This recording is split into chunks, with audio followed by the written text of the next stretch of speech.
Manohar, you'll be coming in as well, or Yeah, I'm also anticipating Mano. It's been some yeah, time. we're waiting for you. Arvind, I'm here. I'm around. Oh, Ane, வணக்கம்.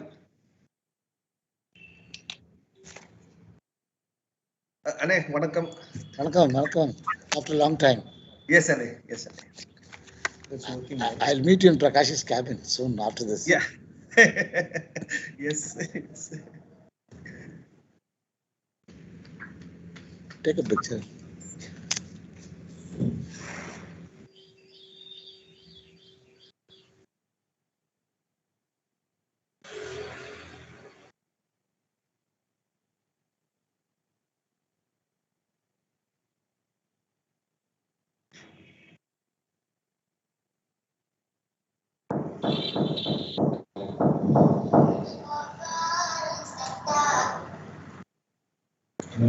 Title is David Harvey the book.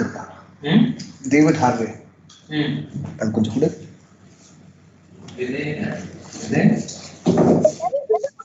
Everyone joined in for the panel discussion on religious choice and the law in India. I'm Alfina Tony, your MC for the event. The secular practices that facilitate the coexistence of diverse identities and perspectives, especially the voices of the minorities, that shape pluralist democracy.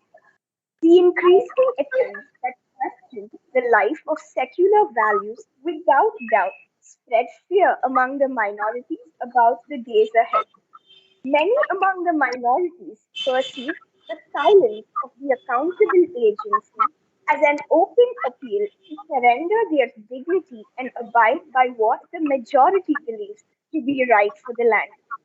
The unprecedented increase of such instances has created an atmosphere of fear and uncertainty among the vulnerable.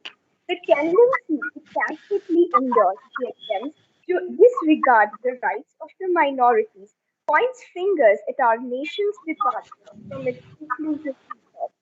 This also negates the experiences that shaped the past and present of the members of the affected communities. The land which once welcomed people who ate, prayed, and loved differently is slowly turning hostile to differences. In this context, reaffirming the core values of our Constitution is the only guarantee against pervasive majoritarian dominance. The recently passed Karnataka Rights to Freedom of Religion Bill 2021 seems to be questioning the fundamental rights of the citizens in the state to engage with modes of spirituality of their choice. In this regard, to support extended, if any, to groups that normalize anti constitutional activities can only be understood as a populist measure to appease the majority by denying the minorities their rights to choose. This panel discussion addresses and explores the possible responses to some of the growing concerns about the freedom to practice religion and its political dimensions within the state and country. I would now like to call upon Reverend Father Charles Lacerado S.J., Principal of St. Joseph's College of Commerce, to welcome everyone joined in.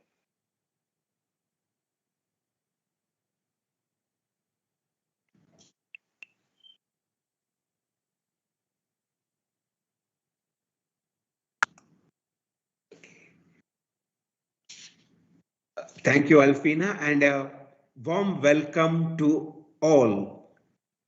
The Center for Social Action of SJCC, CSA of SJCC, in collaboration with CARE, Center for Amenities, Rehabilitation and Education, is organizing this panel discussion. At the outset, I would like to acknowledge the contribution and the initiative taken by Mr. Thomas Matthew, the coordinator of CSA, and our collaborator, Mr. Manohar Ranganathan, Executive Director of CARE. Thank you for organizing this. And discussion, debates, and deliberations are essential for any vibrant democratic society. And in this regard, CSA of SJCC is regularly organizing discussions on issues that affect the society, that issues that are dear to the society for its development and growth. In this context, the panel discussion of today on religion, choice, and law in India is timely. I would like to extend a warm welcome to all the panelists. Mr. Aravind Narayan, co-founder of Alternative Law Forum. A warm welcome to you, sir. Miss Pooja Prasanna, Deputy Director or Deputy Editor of News Minute. Welcome to you, ma'am. A warm welcome to Reverend Emmanuel Nehemiah of CSI, Church of South India, and all the guests, faculty members, guests from the city of Bangalore and all over the country. A warm welcome to you for this panel discussion. May the deliberations and creative ideas help all of us to have a better understanding of the society and the dynamics of the society, so that we could make a better place for all of us to live. So welcome and enlightening deliberations ahead. God bless all of us.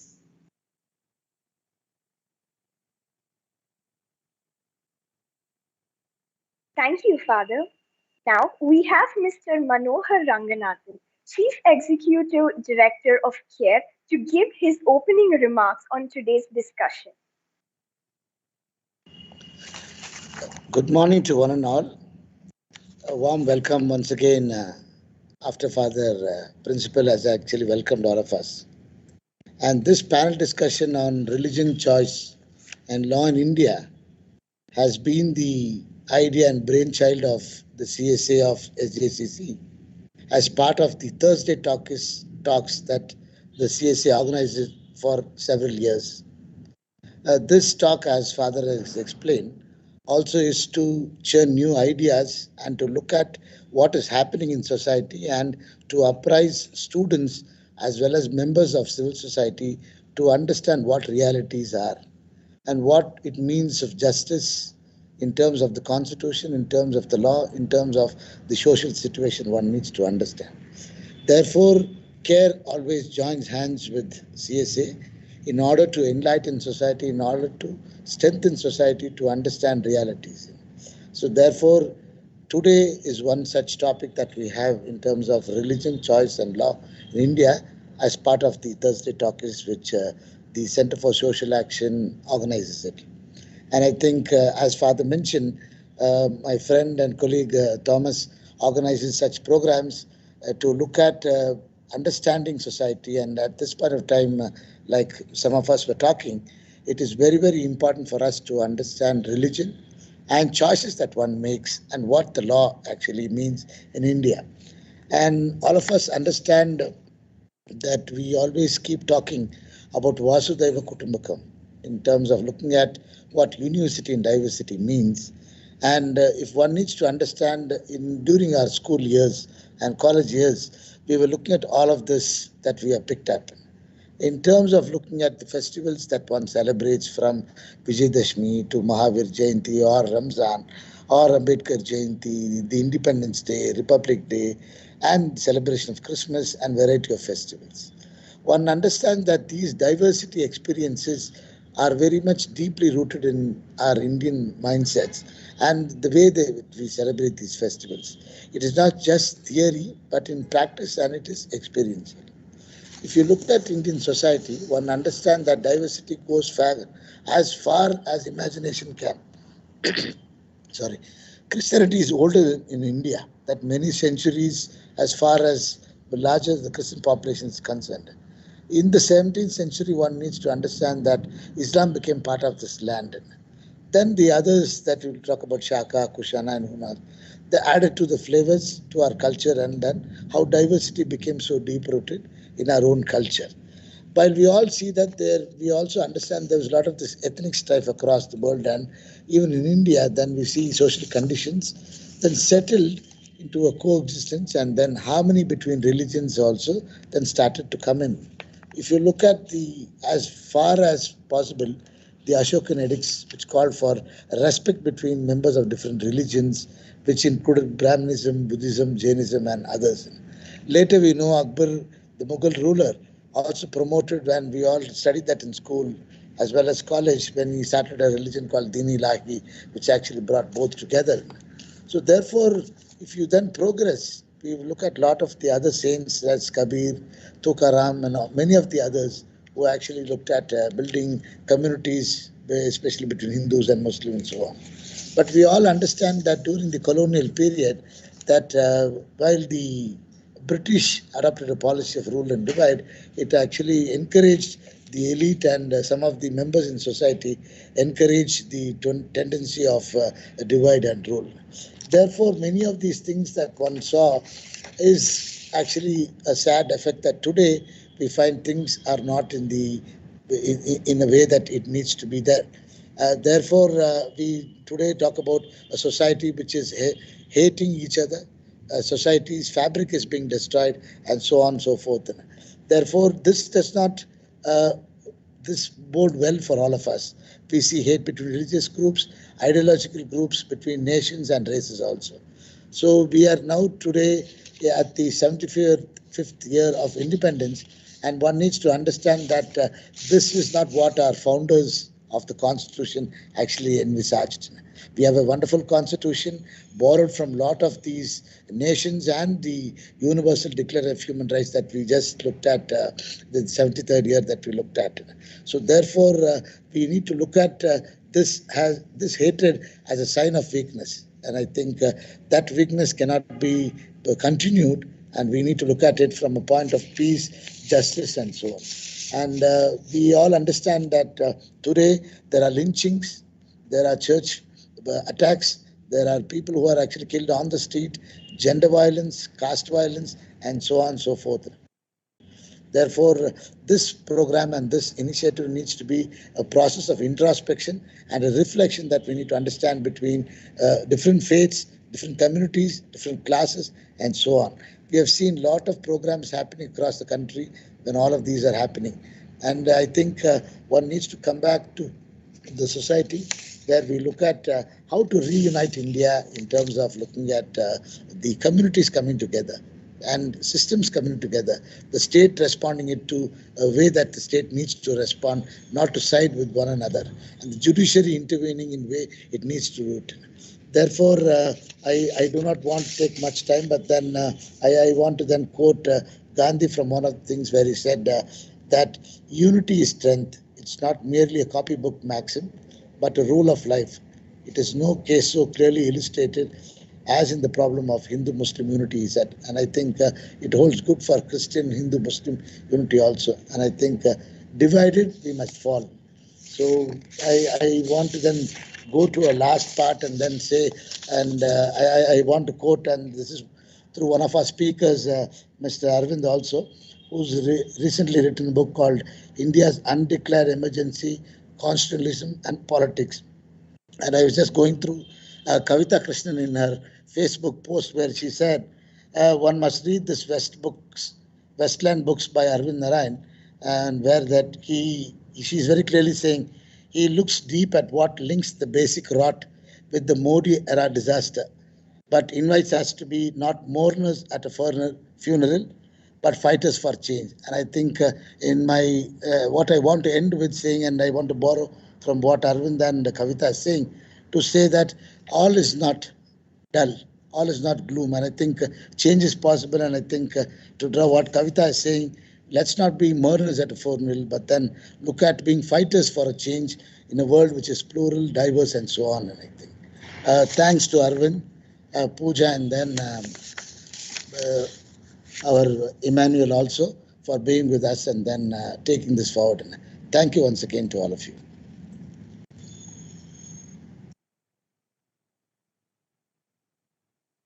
Thank you, Manohar, sir. We have in our midst three panelists who, by taking time out of their busy schedule, have joined us to share their thoughts and views from different perspectives. Mr. Arvind Narayan, author and co-founder of Alternative Law Forum, sir, will be covering the socio-political and constitutional view of the topic. Over to you, sir. Thank you, and thanks to Manohar and Father Principal for the warm introduction and the warm welcome. I think one problem we have is, as you indicated, we're a very diverse country, very diverse viewpoints. What is it which really brings us together? And one thing which brings us together is really the Indian Constitution. And so, one way we have, for example, when people say it's your opinion as a minority, it's your opinion as belonging to this particular group, it's your opinion as a communist, and I don't need to take it seriously. One answer to that we have is forget all of that. Let's look at this particular legislation. That's what we're looking at today. I'm looking at the Karnataka Protection of Right to Freedom of Religion Bill 2021. Let's look at it through the lens of the Constitution. And Manohar again gave a very good introduction. He said, why the Constitution? We understand the Constitution as really the product of a struggle against both external domination and internal domination, against caste domination and gender domination, and against colonial domination. And out of that struggle emerged this document called the Indian Constitution. And what the Constitution did, it did many things, but what it did, which is relevant for us, is it guaranteed to all individuals human rights.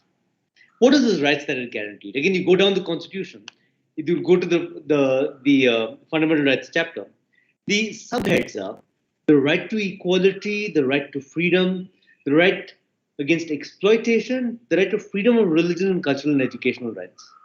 And I just only note one thing over here. We have the right to freedom, and we have in particular the right to freedom of religion. So in a sense, what the Constitution took very seriously is that we all have the right to freedom of religion. And it comes again from the experience of the independence struggle.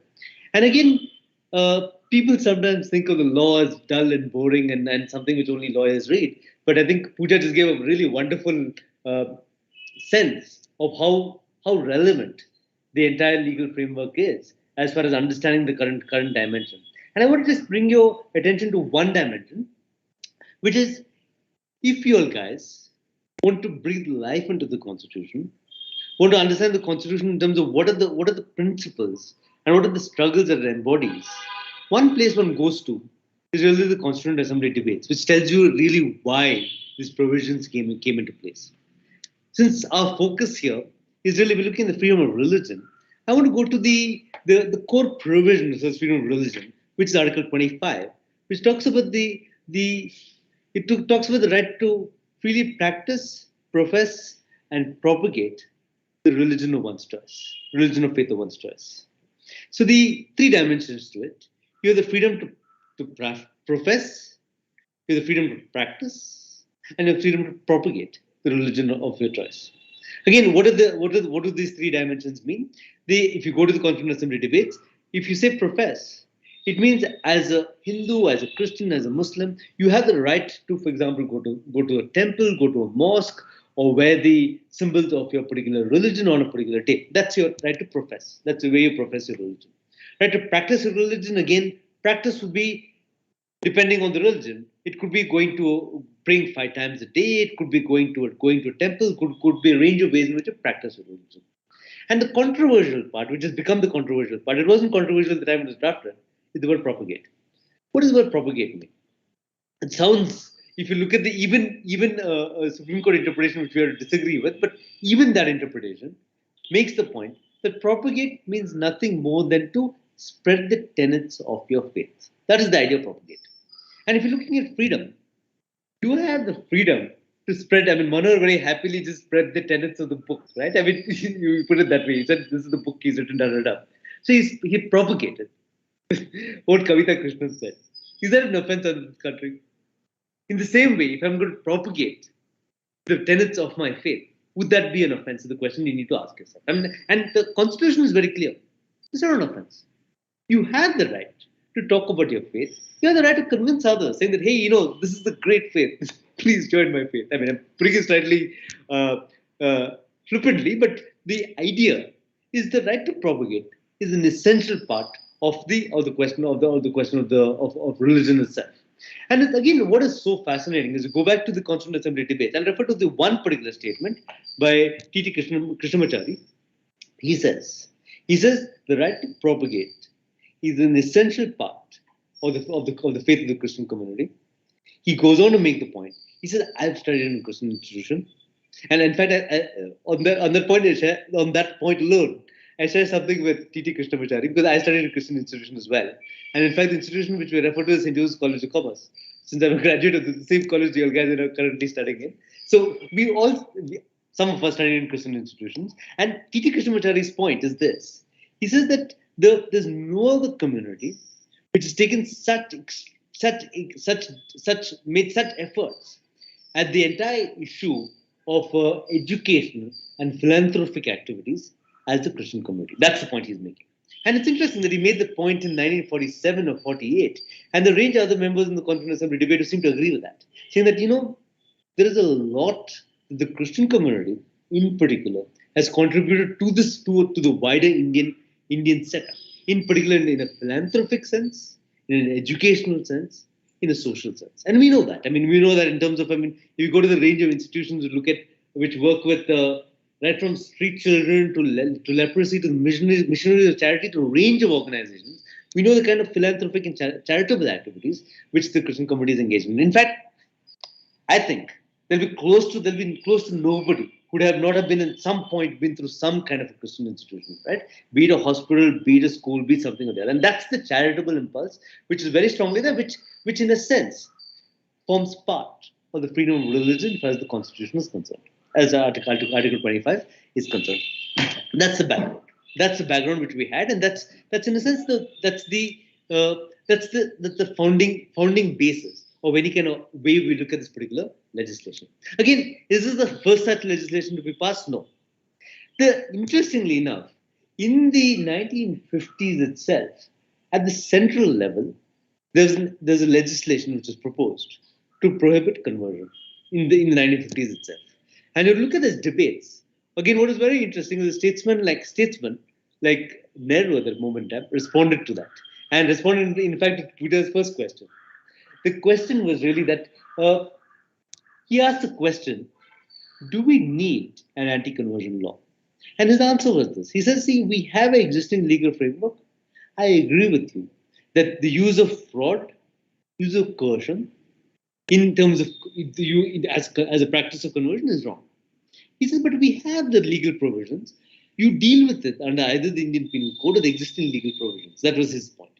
And he made one more point. He said, if we go down this line of putting forward this legislation to address some evils, we will get ourselves on a path of even more evils. Because what you will do, if you put this legislation forward, is you'll give the police the power to intrude into the lives of people. And that's not a power we want to give the police. And he, of course, went on to caveat and saying that, I'm not saying the Indian police is bad or anything of those lines, but that's not a power we want to give the police. And it's interesting, I think this bill was proposed by a member of the Congress, and Nehru came out with a very strong opposition to it. And the member of Congress withdrew it, saying that the Prime Minister has spoken, what more can I say? That was at 1950s, right? And of course, post that, I'll just refer to a very quick thing as well. Orissa and Madhya Pradesh passed similar such laws. Again, the two debates were here. One is the question of if you say fraud or misrepresentation. I don't think anybody will argue fraud or misrepresentation should not be criminalized. But the argument to that, the response to that is fraud or misrepresentation is already criminalized under existing Indian law. You don't need a specific provision of fraud or misrepresentation for the purpose of conversion. That's absolutely not required. But the other point which the Madhya Pradesh law and the Orissa law introduced is terms called undue influence And I think the term called allurement, that's the language which they introduced as well. And here we get into slightly more dangerous territory. What is undue influence? What is allurement? How does this entire thing happen? That's another kind of question altogether. And here the question of, the person who is the subject of allurement, what is that person thinking? Is that person happy with, for example, the provision of some facilities for which the person decides to make a particular choice? These are complicated questions of personal choice and intimate choice. And that's where you get into the question that, you can't say that, I'm alluring B. I could be alluring B, but B might be very happy getting allured. And when you get allurement, we get to the problem of propagation. Because propagation is spreading the tenets of a faith. So if allurement means that, if you do this, you get a place in heaven. If I say that to you, and you say, fine, so I will join your faith. What can possibly be wrong with that? If you look at it within that framework of the question of choice. But then allurement gets into that dangerous territory of criminalizing all of that. The problem, of course, is it goes to the Supreme Court. Supreme Court has a decision called Stanislaus, which delivered at the height of the emergency, going back to the theme of the emergency, says that these laws are constitutional. And that was the biggest, in a sense, the biggest blow which we have faced as far as the Article 25 is concerned, is that particular decision of the Supreme Court. But I want to make one more point of that. In spite of what the Supreme Court said, is you do not have the fundamental right to convert anybody to your faith on Article 25. But the Supreme Court also said that you have the right to propagate the tenets of a faith. That is, there's no problem propagating the tenets of faith. You don't have the right to convert. Supreme Court didn't say that you don't have the right to convert. Supreme Court didn't say you can't get converted. So there are all these complicated dimensions. To convert, getting converted, where do you see the choice? Who's making the choice? That's the question which we have to think about, and that's a problem with the Supreme Court decision, because it assumes that people are not making choices. People are basically subjects of allurement. That's the line down which the Supreme Court took it, and that's a deeply problematic decision. Stanislaus delivered in the 1970s. Then, of course, we'll use that as a background and now look at. I'll just refer to three dimensions of this particular law, and I'll end with that. Look at the 2021 bill. Three big problems with it. And as Pooja said, there are many problems with it, but three big problems with it. And I think each of us will have our own three big problems with it, but I'll tell you my three big problems with it. My first problem, we've already spoken about a little bit, is the definition of allurement and the criminalization of allurement. What does the law criminalize? The law criminalizes conversion for the allurement for the purpose of conversion. That's what it criminalizes, right? So the question we have is, what is allurement? And I want to read out to you what the definition of allurement is. Allurement is one part of the definition: giving you any gift, gratification, easy money, or material benefit, either in cash or in kind. Gift, gratification, easy money, material benefit, cash or in kind. Anything you give to a person A could come within the understanding of allurement. Second is employment, free education in schools or colleges run by any religious body. That also comes within the definition of allurement. There are many other dimensions, but these two I want to point out to make one very, very, very important point. Go back to T.T. Krishnamacharya and his point that we've all studied in Christian institutions. So my submission is, okay, that's point one. That's the definition of allurement is very broad. Second point I want to make is the reversal of the burden of proof. Reversal of the burden of proof means that the person presumed innocent until proven guilty. Now it's the other way around. I make an accusation against you. You prove you're innocent. That's what the law in effect says. It's like Pakistan. I mean, you go back to the question of Pakistan's blasphemy laws, where you have the imprisonment of Christian women accused of blaspheming the Quran. What is that based on? Person A goes and says she did something. She did something in the Quran. That is it. The person's in jail. Story over. That's two core parts of the first problem with this particular law. I'll tell you a sense of where the problem lies. You go back to what T.T. Krishnamacharya said. So the Christian community has a strong charitable impulse, runs schools and hospitals and a range of social institutions. So what you are saying, why this is such a dangerous law, more than anything we've ever seen, is it targets basically every Christian institution running any charitable activity in this country. Think of it this way. Tomorrow, I apply to St. Joseph's College of Commerce. I don't get a seat because I don't fulfill the criteria, etc. Right? And then what do? I'm disgruntled. So I file a case against St. Joseph's Commercial College, saying that this institution and this principle is I is converting me is alluring me for the sake of conversion. Right? There's no basis to it. Nobody's done anything. I just filed that case. Police will register their FIR. Possibly they'll put somebody in jail. Possibly, right? And after the investigation, when the investigation happens, and during the trial, the people in charge of St. Joseph's College of Commerce can then prove that they're innocent.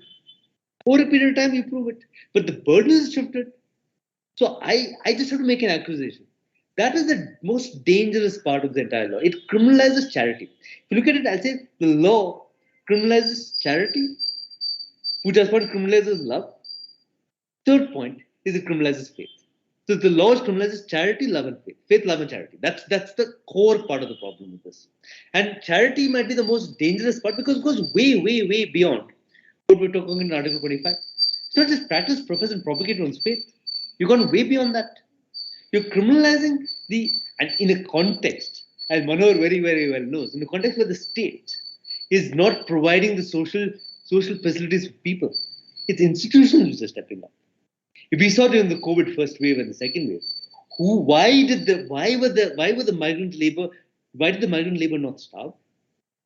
Why were people not such a bad situation? It's only because of one thing, because people gave, because charity was the impulse which we saw throughout the first wave and the second wave. The state did nothing, but people did a lot. And that's the impulse of criminalizing. And we know in particular, I know how much Joseph's did during the COVID lockdown. How much of food was distributed to how many people. And today, you've got in a law which is going to make all of that potential criminal activities. And that is why, we have to take this law as one of the most serious things we have seen. We have to think in terms of how, in the strategies, we can talk about this later. But is it, if we don't get a remedy to the court, is there a need for even a question of mass civil disobedience? Saying that every Christian institution is going to shut down. We will not operate because you criminalize the very activity of what we do every day. Education is mentioned. The entire question of free education is mentioned. Employment is mentioned. So what more do you want? Everything you're doing is a criminal offense. So I think we're in a very, very dangerous position as far as the criminalizer element. First point. Second point, I'll make it very quickly, is the entire thing of criminalization of love. And Pooja already made this point. What is conversion? What is criminalized? Is conversion with the promise of marriage. Look at the dangerous part of it. Fraud we understand. Misrepresentation we understand. Since when is a promise to marry a criminal offense? When is a promise to marry for the purpose of conversion a criminal offense? Again, there are a range of complicated questions around this. But people, if you decide to marry as a special marriage act, if it's interreligious marriage, you decide to marry a special marriage act, the problem you will face is the information will be put up on a notice board in the registrar's office. And if it's put up on a notice board in the registrar's office, tomorrow the right will be with your house, saying, how dare you get married across lines of religion? So people have found a choice. Huh? The choice they have is religious marriage, which is the idea that you convert and you get married. So then you're free of this level of intrusive surveillance. Now these guys are saying that will come under the scanners as well. Point one. Point two, of course, is that, if two things which are very intimate to a person is faith and love. What faith I choose to have is a part of my intimate life. It's part of who I am. It's part of being human. Who I choose to love is equally part of being human. And you're criminalizing both these dimensions in the promise to marry part of the bill. And this goes against the constitutionally recognized right of privacy is Puttaswamy's judgment. Puttaswamy is very clear. When you think of privacy, again, people sometimes think privacy, what I do in the privacy of my home. But the Supreme Court's understanding is privacy is about your right to make decisions about your personal intimate life. And there's nothing more personal and nothing more intimate than your right to faith and your right to love. And that's what stands criminalized under the promise to marry clause of this particular law. The third point I'll make and I'll end with this is what the law also does is, though they talk about illegal conversions, right? That's the language of the law. what we're actually doing is criminalizing conversion per se. Because if you decide to convert, right? And the entire rhetoric of the chief minister downwards is illegal conversion. But then the law says that if you decide to convert consensually, you as the person who's choosing to convert and the priest who decides to convert you, who's going to help you convert, etc., both have to give an application to district magistrate. District magistrate will look at the application, and if he finds any fraud, he will not allow it. If he doesn't, he'll put the application up on the notice board. Again, what? Give every right-wing element in the country a chance to come and attack you if you decide to convert. That's the second power he gives. And the third thing is after that, if he finds an element of fraud, etc., he'll refer to the police for investigation. I'm like, all of this is, again, Peter's point, goes against what the Supreme Court, what the High Court held, in the Himachal Pradesh High Court held, as violates the right to privacy. If I decide to convert, it's my choice. You can't be putting up a notice board. You have no right to tell me I can't convert. And if this fraud and coercion, we understand. We're debating undue influence and allurement. But then, none of this is there, you still choose to make this almost impossible by bureaucratic and police regulation. So the bill fundamentally hits at every right which a minority community has under the Constitution. And there's no way out but to oppose this bill through and through. And I think the person who's got this most powerfully, actually, and who I learned this from, is the Archbishop. You listen to all of his statements. He makes the point again and again and again. He makes the point again and again that tomorrow, if we do provide any kind of charity, it will be a criminal offense. He's got it. He's the one who's got it fundamentally. And so I think all of us have to get that onto that line and communicate that line more powerfully to the wider audience so that people get it. So this is not a law you can live with. It's a law which basically destroys the right to be human at this moment. So it's something we have to fight against. I'll end with that. Yeah, thanks.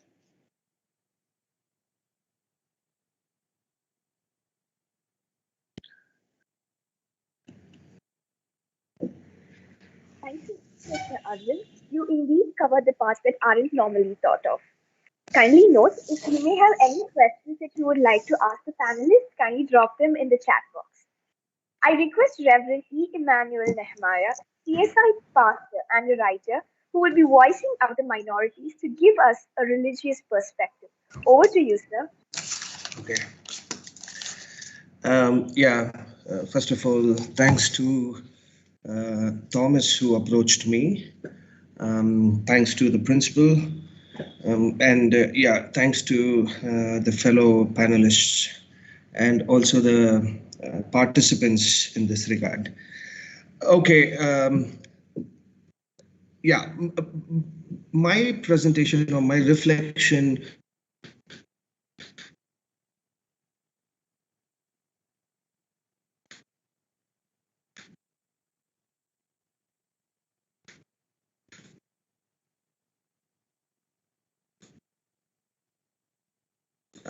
in its assumption, rather it was more of a historical critical look at how this entire idea of conversion and anti-conversion bills has evolved in this country. I want to make it a little technical to put certain things into perspective. The first thing, or the first method that I would want to place before you all is this. Critically looking at the historical praxis of the Christian witness. This is a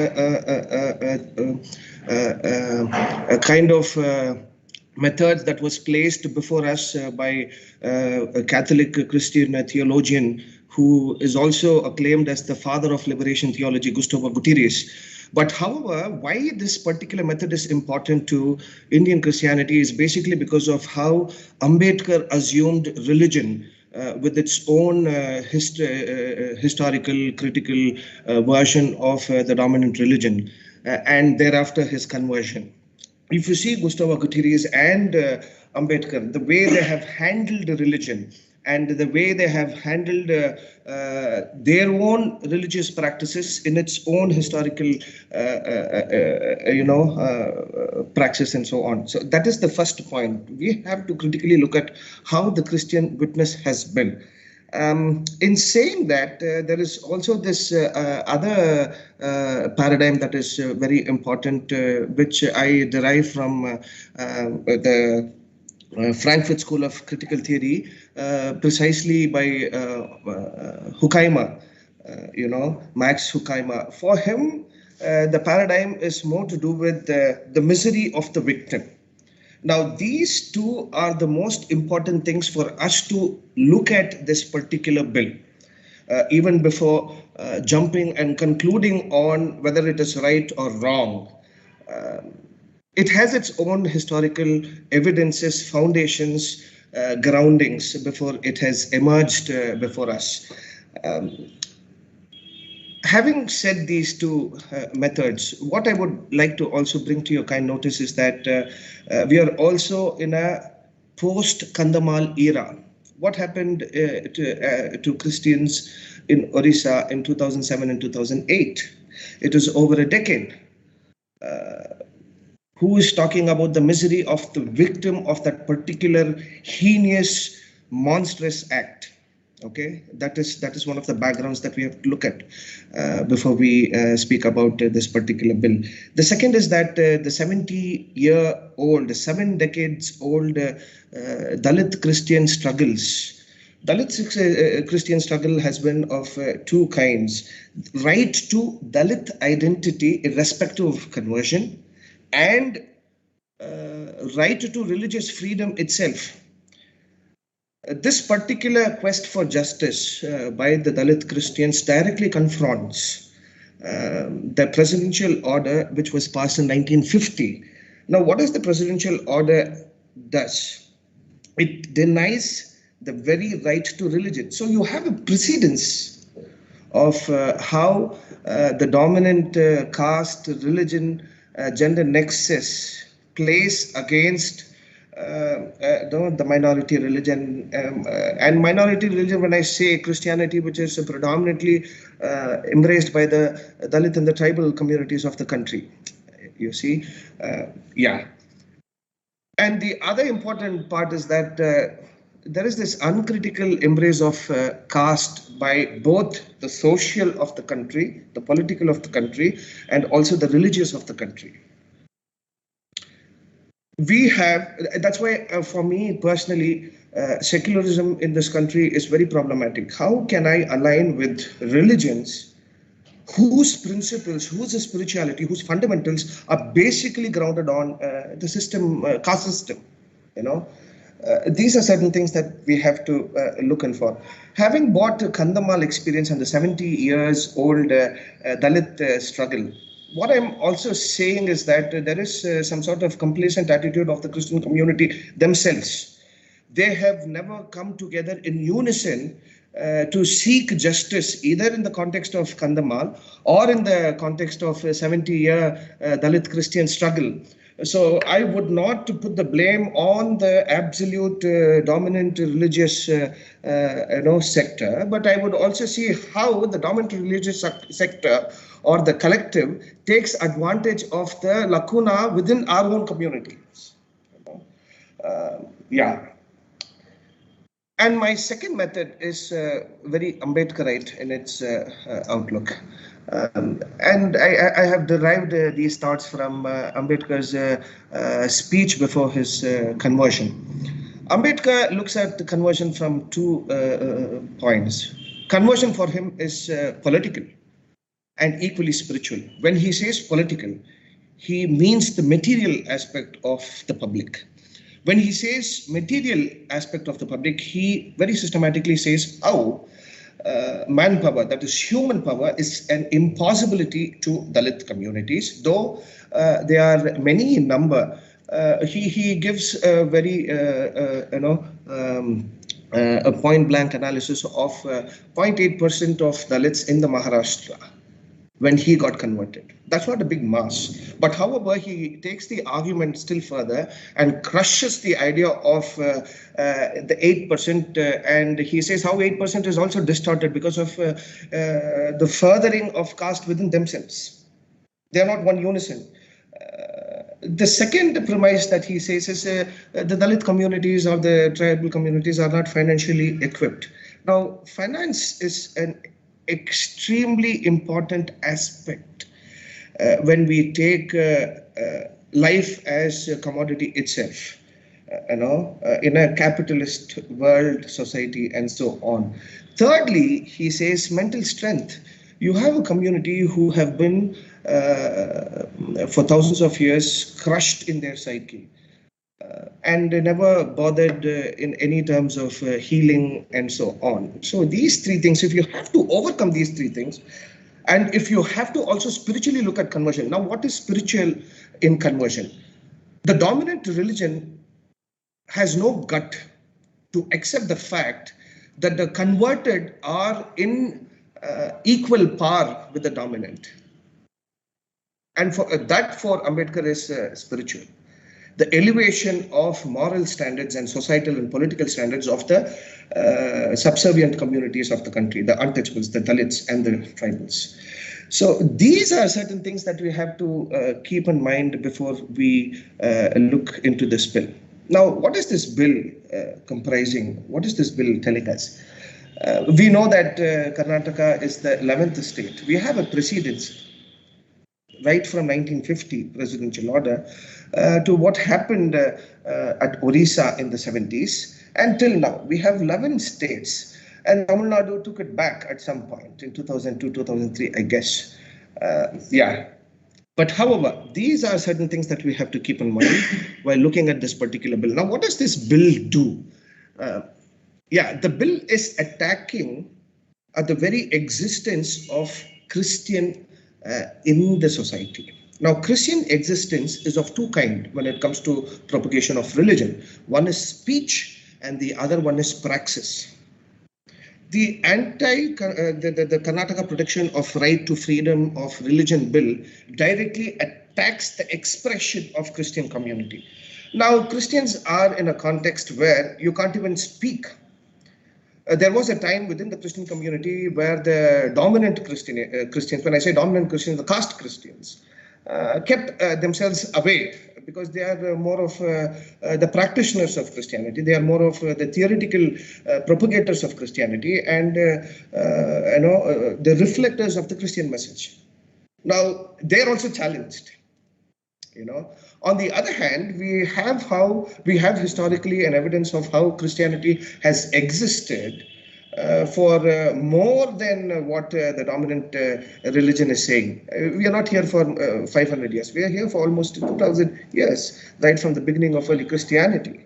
And we have got a lot of historical evidence. Though the Eastern Orthodox and the other Christianity will deny this fact and say how this particular theory has no validity, they are speaking from their own Syrian Christian point of view and so on. But however, there is this obvious existence of Christianity for a lot of years, for hundreds and hundreds and hundreds of years. It is not only colonial, it is pre-colonial. But however, at the point of colonial era, what happened is the missionaries tried out evangelizing among the dominant of the society, and they utterly failed.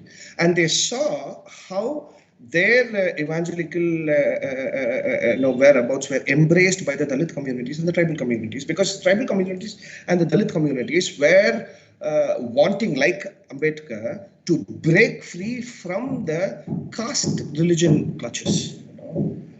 So here is where Christian praxis comes into existence. It is not through the existence of Christian practice that the Dalits and the tribals became Christians. It is the existential angst and the existential requirement of the broken community that the Christian missionaries reacted to, and thereby hospitals and thereby schools. And as advocate Arvind mentioned, what happened in the context of COVID? Who were out on streets? It was the Islams, Mercy Angels in Bangalore, along with the Christian priests and volunteers. And when I say volunteers, it is an absolute secularist collective. You had Hindu friends, you had Muslim friends, you had Christian friends. We had friends from no belief system at all. You had men working, you had women working, surpassing all the possible boundaries. Okay, One of the reasons why I'm bringing this aspect is to counter the idea of the definition of allurement, which in a way advocate reflected upon. So yeah, that is one. Attack on the Christian existence and expression itself. Now, there is also this embedded idea to this anti-conversion bill, which is original religion. See, this is where, again, Ambedkar's speech at the point of conversion is very important. Ambedkar very systematically says, this is not new. Somebody had to come out of the Vedic religion because of deep pitfalls within the Vedic religion. And that's how the emergence of Buddhism. And that's why Ambedkar embraces Buddhism. So in a way, Ambedkar also is telling the Dalit communities and the people of the world that there is a precedence in conversion, for conversion in this country. But then what is the idea of original religion? The original religion, the idea of original religion that the dominant caste, religious and fundamentalist political collectives are propagating is a farce. And all of us know that it can be ideologically, historically, politically, and sociologically crushed. India or pan-India, if somebody takes the sociological framework or the anthropological framework of the society, we know for the fact that how religious practices, spiritual practices have existed even before human civilization. For that matter, it is these practices, religious and spiritual practices, that contributed to civilization itself, human well-being itself. So original religion, what kind of original religion are you talking about? If you say it is Hinduism, no. And the fundamentals of Hinduism, we all know what it is. Okay. And a couple of other things that I would want to bring to your notice. It is the bill also in a way criminalizes the praxis aspect of Christian existence and expression.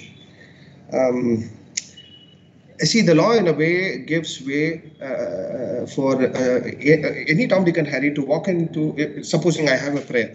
Day after tomorrow is my son's birthday, and I want to have a small prayer. So I call my siblings or my neighbors, and I'm saying a prayer. And before saying a prayer, I am singing a couple of songs. Now, some passerby listens to this, records it, or barges into my private space, records, and takes the expressions that are before him, and goes to the police station, lodges the complaint. The complaint is valid. So, for me, one of the prime notions to live is my religious expression. Now you see how this can be so serious that not only my moral existence, my fundamental existence is questioned in a very unruly, demonic, inhuman way. You know, criminalization has a legal validity now. You see, and yeah. And if you see the fourth point under the fourth point, which is a person competent to lodge complaint, there the law in a way states something like this: any converted person, his parents, brother, sister, or any other person who is related to him by blood, marriage, or adoption. It is family. And what is family grounded in this country? Family is grounded in terms with caste honor killings. Now you can directly relate that to the furthering of anti-conversion bill in the context of marriage, love. Now who is doing the love jihad? You know, and yeah, finally, I think it is the destruction of personal democratic autonomy. This for me is fundamentally far most important, considering the variety and diversity within the Christian religious practice itself. In a way, institutional churches are institutions, and churches are far better. What about the mushrooming independent churches, the free pastors who completely depend on the offerings that they get from their own congregation members? What about household churches? What about prayer groups? So democratically, one's autonomy is destroyed, and it is extremely personal and private to Christian and Muslim communities. I would like to, in a way, end this by reading one of my poems. And I think it is important to rage against this heinous act quite aesthetically. And this is how it goes. A brutalized life, that's what I call.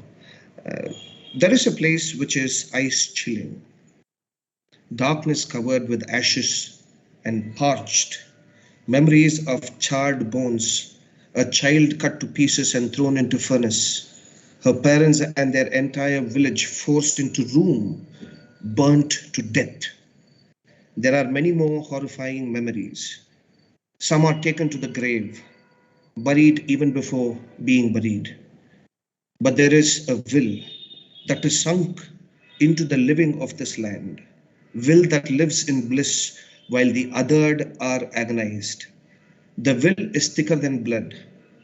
It can kill their own at the leap of freedom. Everything is about ascendancy over the other. I believe as much as the voice and the word pre-existed, the power to subordinate and the will to brutalize the weak pre-existed everything. There is a natural instinct in life to dismantle bodies, assassinate images, and suffocate tender lives. Humans have willed to eliminate its own. This country is willfully engaged with sporadic display of superiority. Dystopic squalor of untouchability is deeply venerated. Even the ravens fly the sight and the dogs stop their sniffing. Unbearable stink engulf the air. Is there hope? How does it matter when Jati Puritans handcraft the weight and the scale of justice? Darker than the darkest of all darkness is smeared on the expanse of this land. Life is forbidden. Thank you.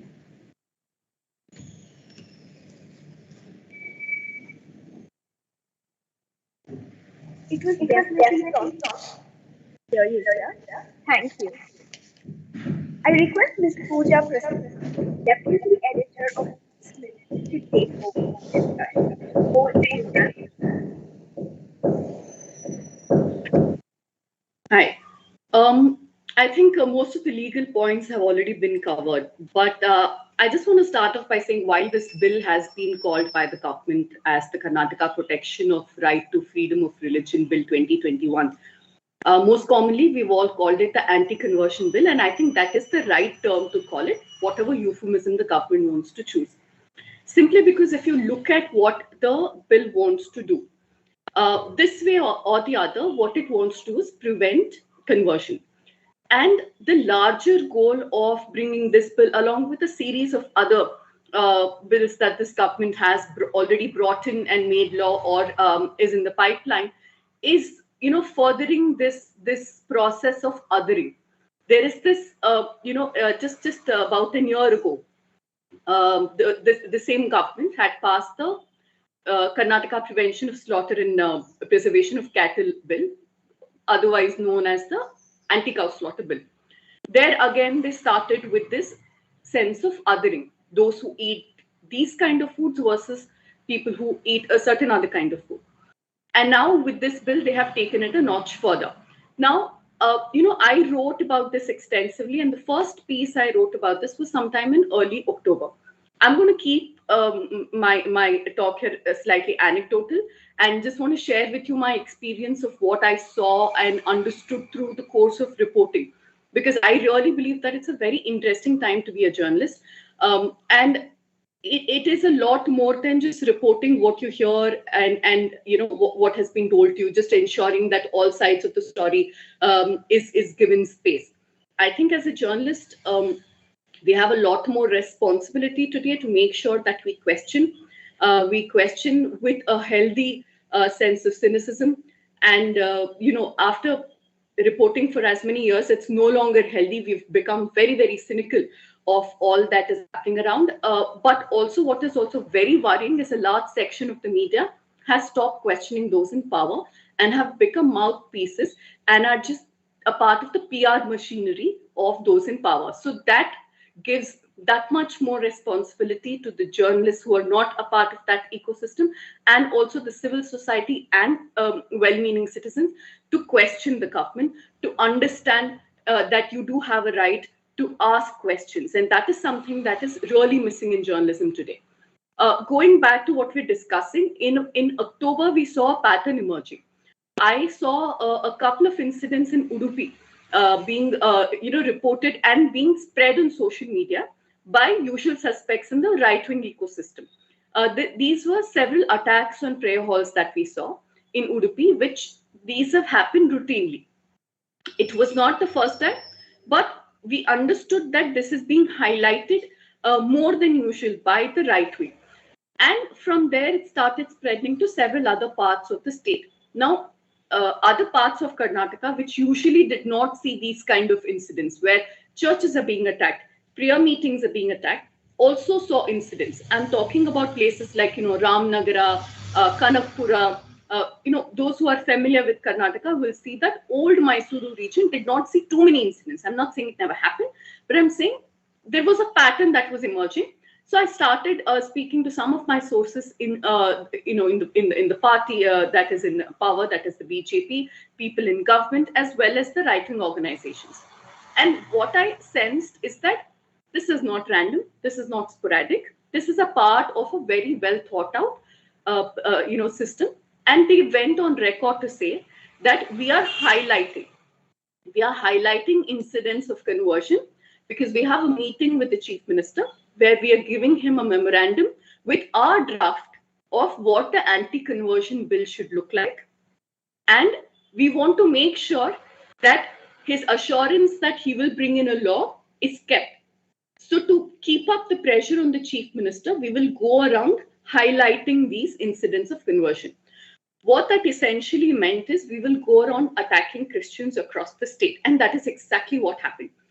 We got really emotionally drained after a point, in about 2 months before the bill was tabled.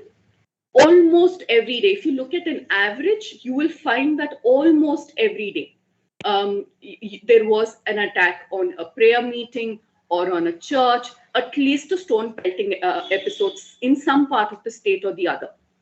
Now, it was important to document this. It was important to make sure that we do not say what's happening every day. Because history is being created here. And we have to very responsibly document it and also call it out for what it is. And also, when we saw certain senior leaders of BJP, 1 or 2 people who were almost chief ministerial candidates before Basavaraj Bommai became the chief minister, when they were leading protests, blocking highways, we have to look at all of this from both the political and the social perspectives. We saw this spread to Belagavi.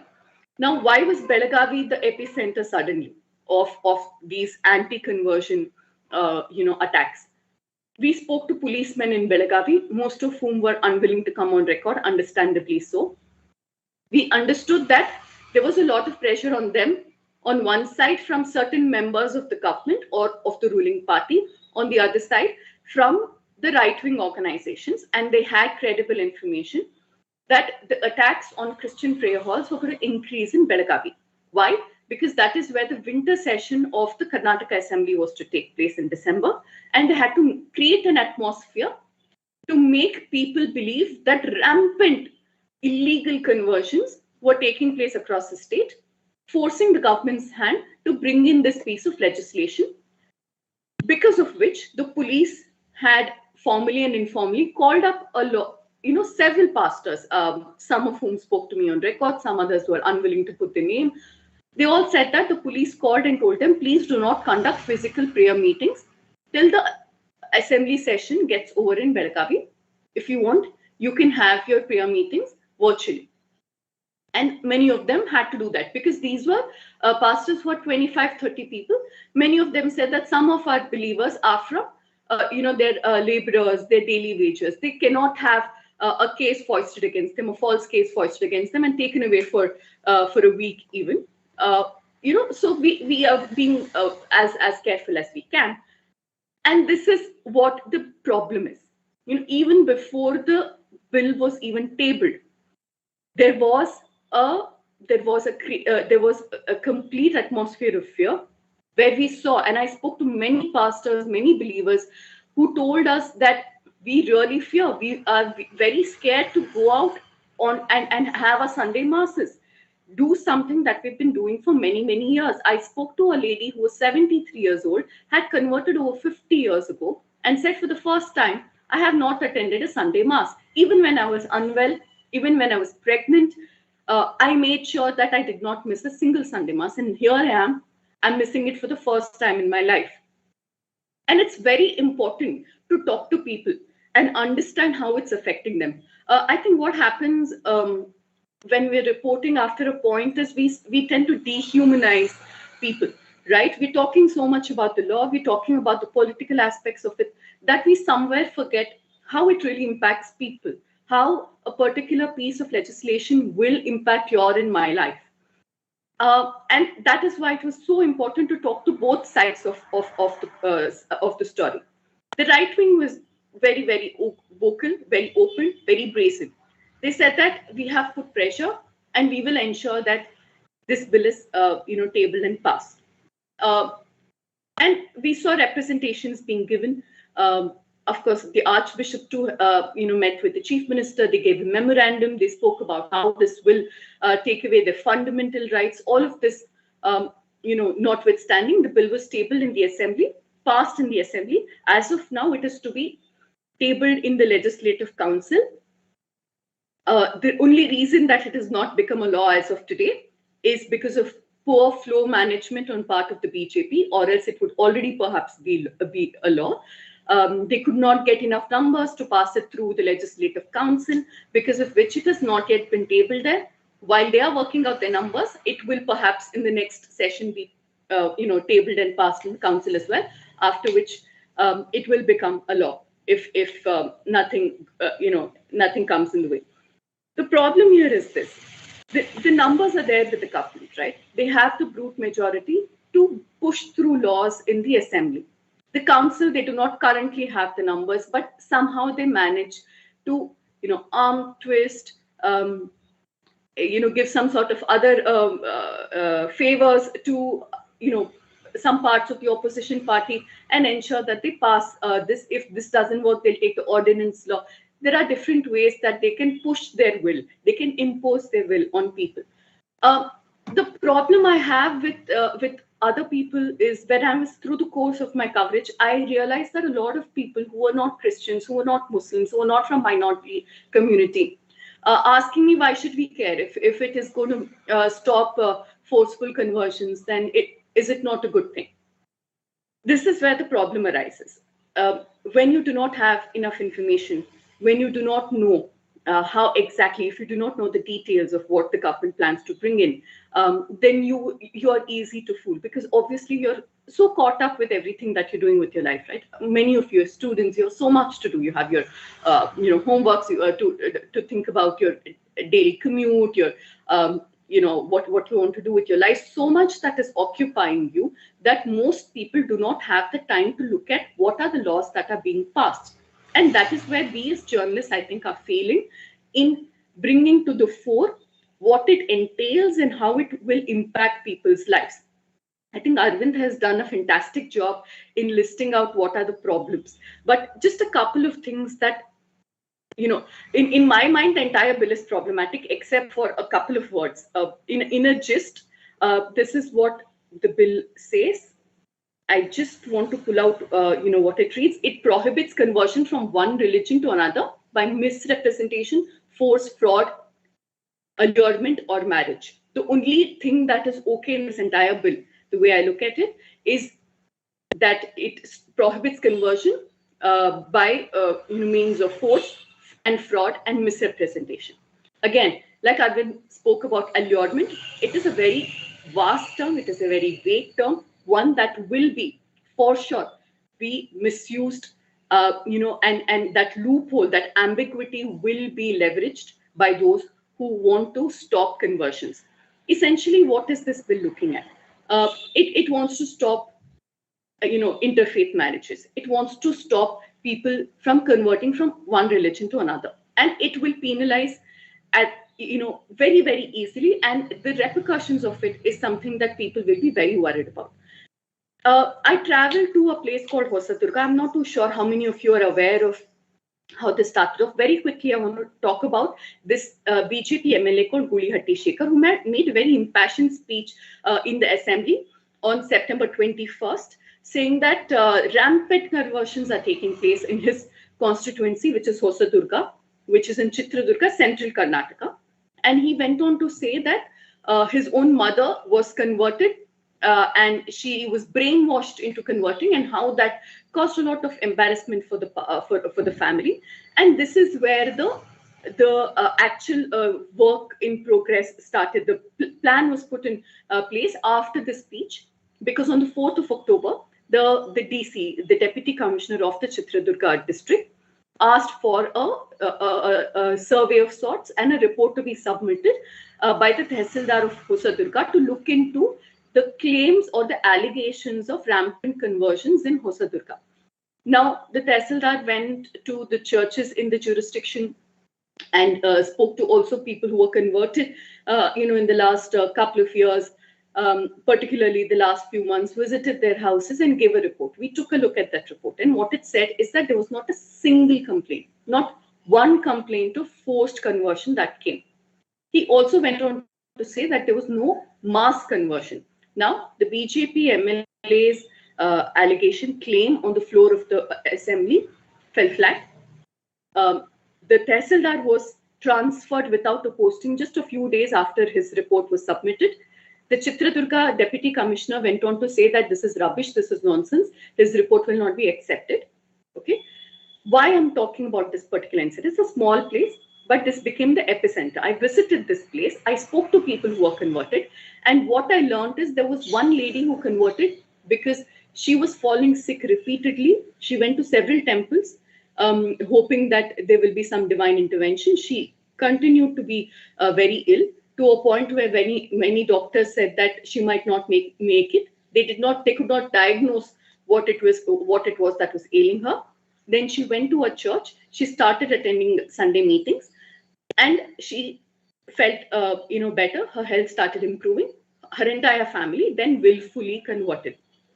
Right? These were the kind of stories that I heard. Nobody was even asked to convert. These were people who wanted to convert and did so because of multiple reasons.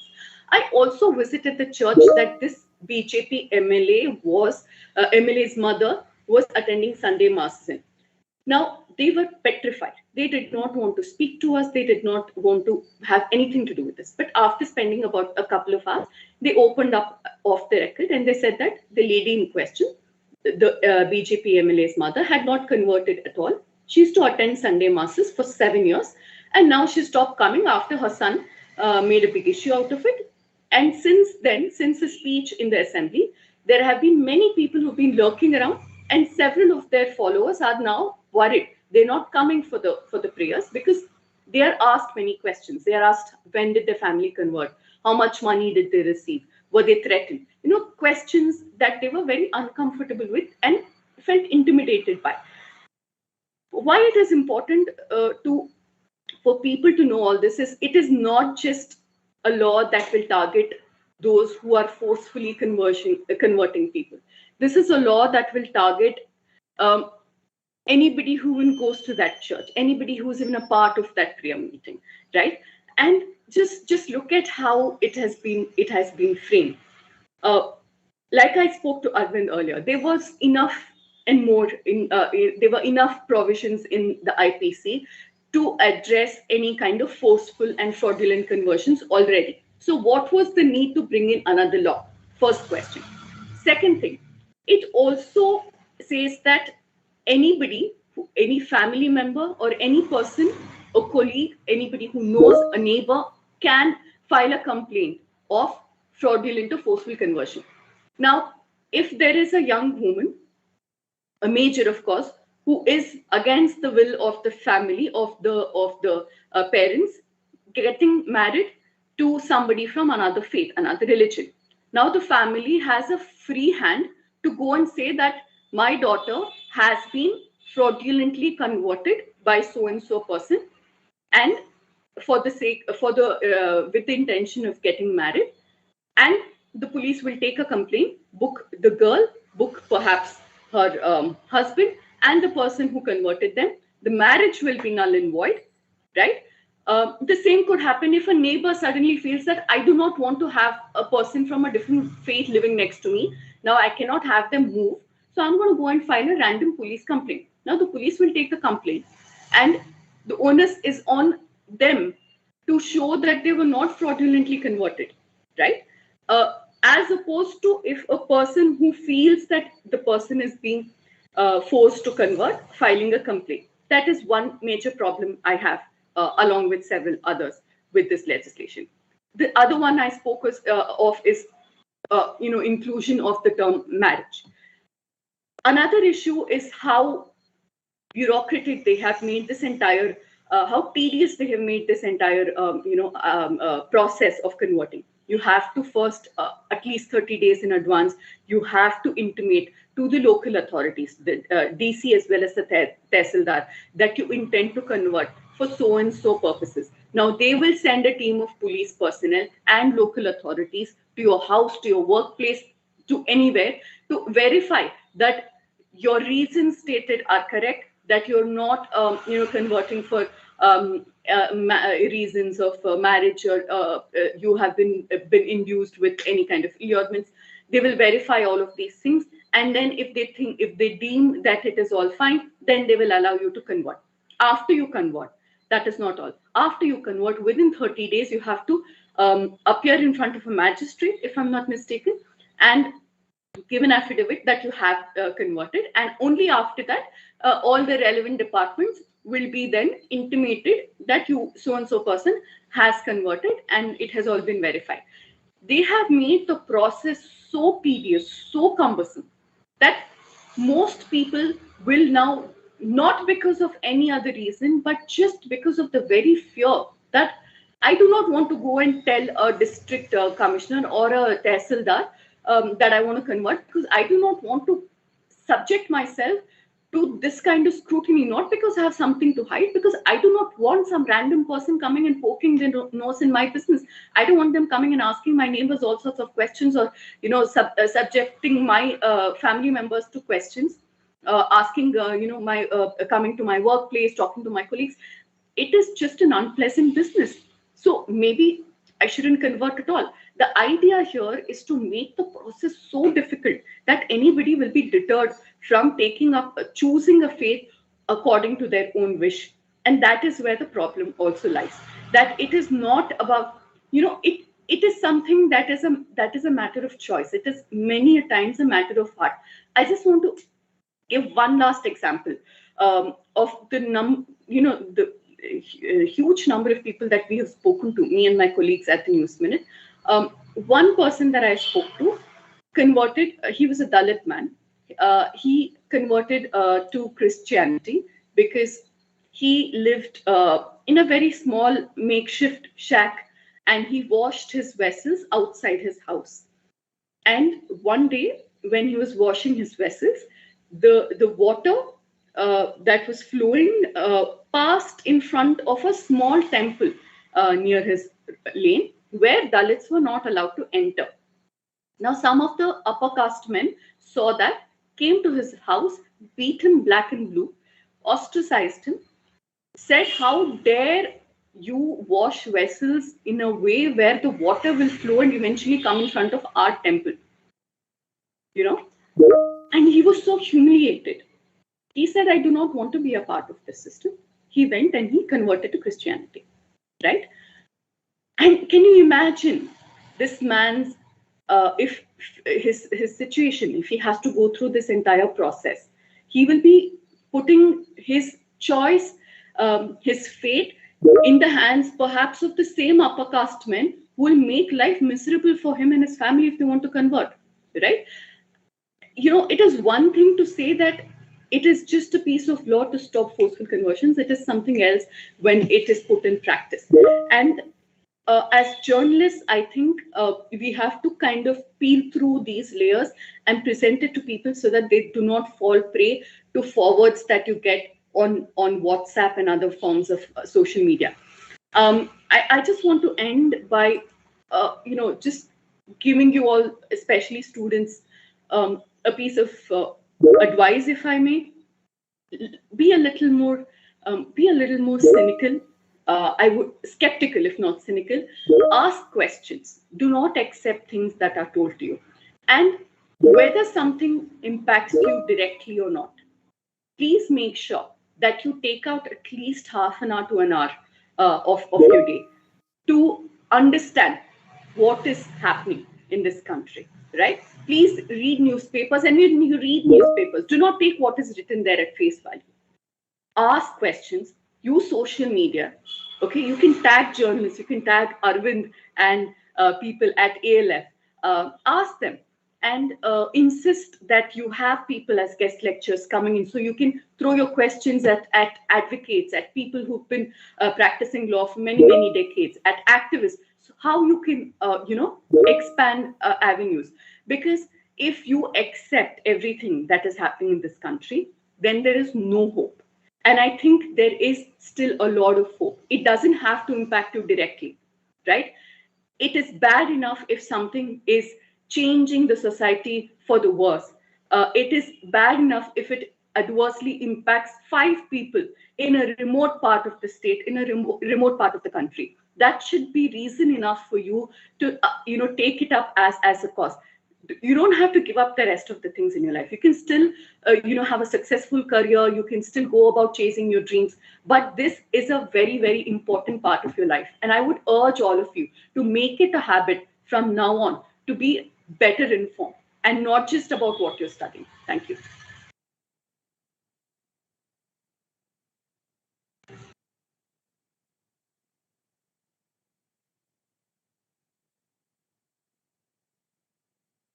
Thank you, ma'am, for expressing your thoughts. Due to the time constraint, we will not be having the Q&A session. Apologies for the inconvenience. But if any questions, please do let us know, and the responses will be sent shortly. Thank you, Arvind sir, Emmanuel sir, and Pooja ma'am for giving us your valuable insights. We now have come to the end of the event. Over to Rihan, the Assistant Coordinator of the CSA, to render the vote of thanks. Signing off, Alpina Tony. Good afternoon, everyone. I'm Vihan David Desai, the Assistant Student Coordinator of CSA. It's my privilege to thank everyone who worked to make this event possible. I take this opportunity to thank our principal, Reverend Father Charles Lazarado S.J., for his encouragement and consistent support. Also, for the welcome address. Thank you, Father. I would also like to thank Ms. Christina Arujas, Faculty Coordinator of the College Associations, Mr. Vinay Kambipura, Mr. Prakash R. for their guidance, and Mr. Moses for designing the brochure and for his technical assistance. On behalf of the organizing committee and the management, I thank our esteemed guest speakers, Ms. Pooja Prasanna, the Deputy Editor of the News Minute, Reverend E. Emmanuel Nehemiah, CSI pastor and writer, and Mr. Arvind Narain, the author and co-founder of the Alternative Law Forum, for sharing their views and enlightening us on religion, choice, and the law in India. Your thoughts have opened up new windows to view the world around us. Thank you.